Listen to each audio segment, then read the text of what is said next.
CHOOM by BABYMONSTER has a lot of energy, 25 million views in 24 hours worth of energy. But what if we stopped looking at it as a music video and started looking at it as a power plant? If you're at 1% battery and have no charger, could your bias actually save your life? To do this, we need piezoelectricity. These are materials that produce an electric charge when you physically squeeze them.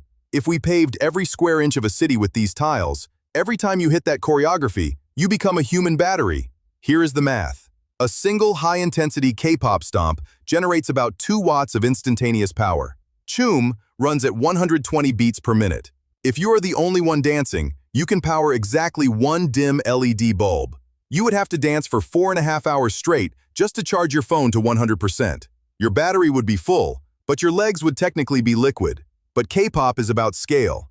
If we get 10 million fans to dance in perfect synchronization, we are now generating 20 megawatts. That is enough to power a small city. However, this is where the nonsense begins.